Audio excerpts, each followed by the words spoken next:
Hi, this is Attila, and this is a Steel Division Normandy 44 Battlegroup Guide. And in this case, I'll be covering the second Blindé, which is a French battle group.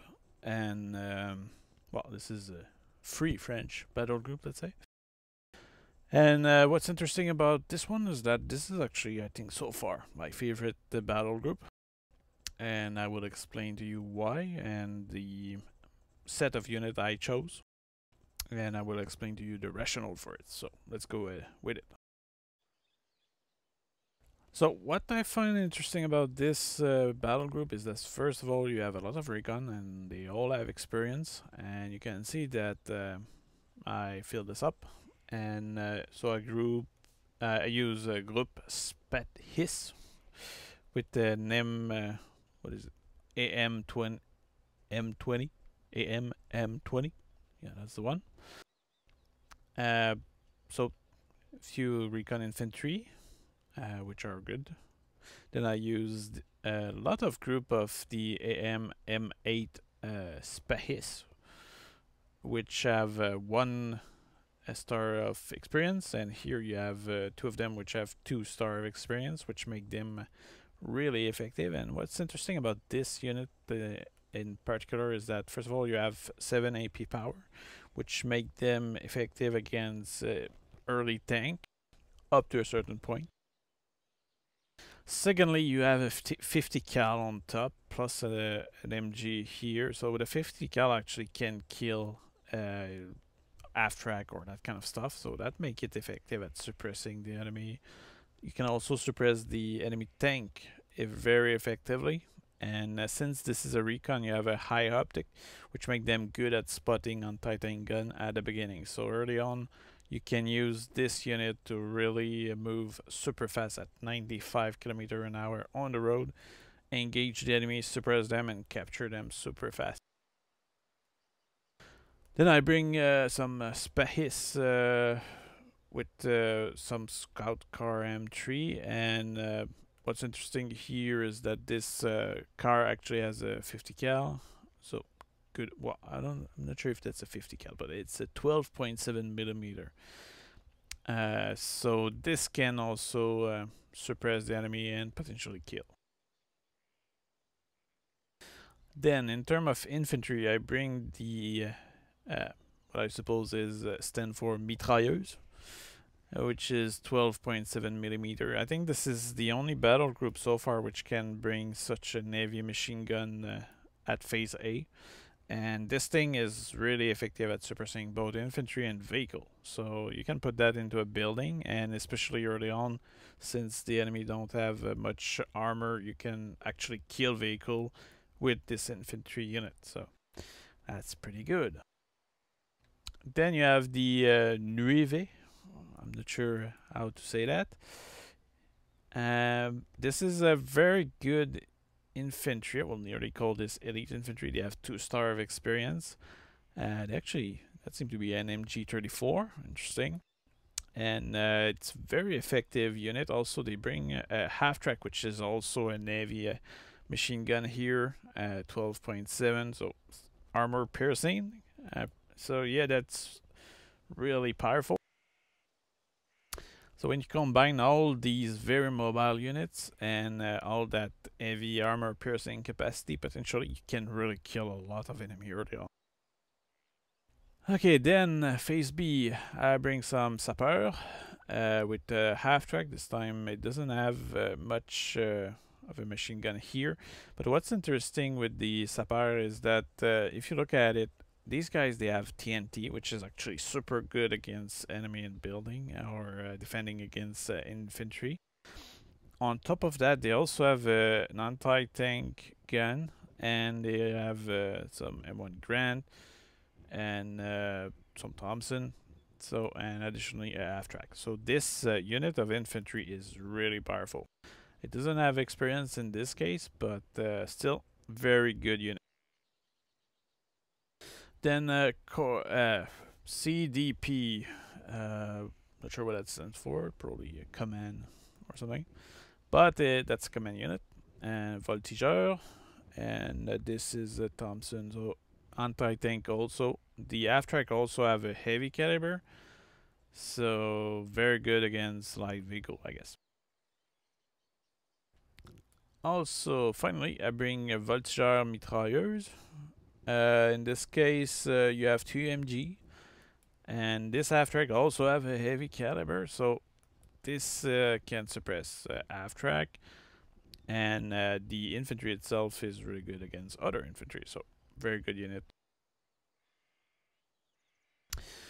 So this is a tank division, and I think this is a really good one. Because if you look at what I chose in terms of units, I chose everything which has experience. And if you don't like that, there's plenty of units that don't have as much experience and more availability. But in my case, what I want is tank that can do the job and survive potentially. So here you have a command Stuart, which is a char CMD M3A3, and this is a good tank to bring at the beginning. It can suppress the enemy. Then you have a char CMD M4A2, which is a good regular Sherman, but this one is a command version with 1 star of experience. Then you have another tank Sherman here, but this one is actually more interesting. I think this is an important one because this one has 2 star of experience, which make them very resilient. They can receive a lot of suppression and still be effective. They will tough longer and that kind of stuff. So I think this is a very good unit. It doesn't have that much armor and doesn't have that much armor piercing, but this is a useful unit to have nonetheless, I think. Then you have essentially a Sherman M4A376. What's interesting about this is that you have a 13 AP power cannon, a bit more armor, so 11 front armor, and you have 1 star of experience. I think this is a very reliable thing to have if you want to, you know, exchange fire with a regular enemy tank. Okay, support. I bring a command car M3. This is unarmed, but it's interesting to have because it's really fast, so you can keep up with your recon, which are here. I can provide them experience, and also it gives a bonus to the units around them in terms of experience. Okay, so this is a Jeep 50 cal. This time it's clearly identified as 50 cal, and it's 12.7 millimeters, so I guess I'm right saying that it's a 50 cal. What's interesting about this Jeep is that, especially early on, what you do is a rush with the armored recon that I pointed out. And secondly, you bring these because they are very mobile. Because they are unarmored, they also attract the enemy fire, the enemy infantry fire, which make them reveal themselves and allows you to suppress everybody very effectively. Now, I guess you could potentially bring the AM M8 RBFM, but this one, since it's armored, the infantry won't shoot it. So it's a bit of a trade-off. But that's up to you, to be honest.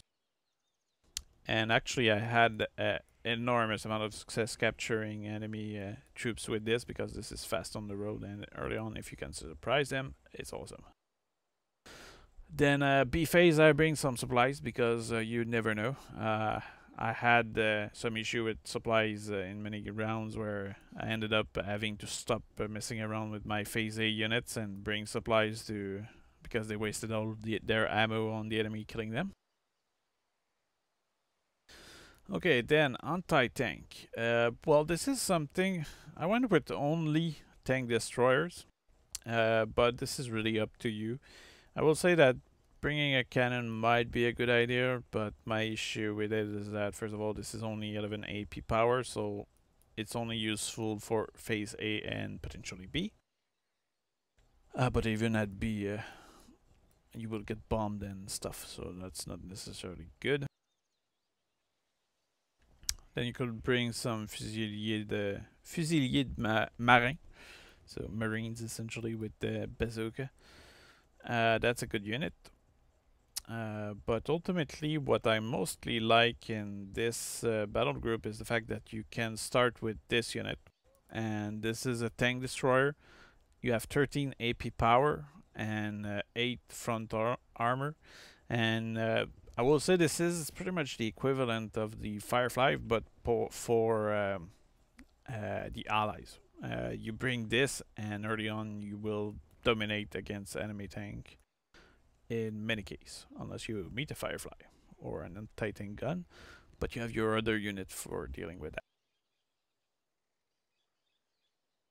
Then anti-air, I bring some DCA M60, good at killing stuff. And here, that's really one unit which is particularly good. It's GMC Beaufort, and it's really good because first of all, this is on wheel, so you can move it around. And well, unlike this one, which make a great target for airstrike, while this one you can move it around, dodge airstrike, dodge artillery, and it's very effective. Then I bring additional anti-air of that kind, the CAM-15. So that's kind of nice. Artillery-wise, I bring some mortar. So one group of mortar 81mm, because that's useful most of the time. Additional mortar for phase B and some Obusier M7, which usually, if you play well, you might not even need them. But it's useful. While here, air phase, I think I bring only bombers. So because first of all, these bombers they are really powerful. They drop strong bombs on the enemy position, so it's perfect to suppress the enemy infantry or whatever. The only downside of having so many bombers is that it takes them a while to reload actually.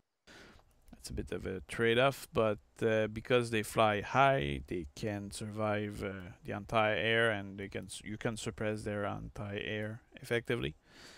But at the same time, you probably should bring some fighters. But I will say that with the anti-air, with the Beaufort, you probably don't even need fighters, because with these Beaufort, you're able to suppress the enemy and chase them away before they bomb you. So I will say that fighters are useful, but in this case, depending what you play, if you play a 4v4 or below in number, that's one thing.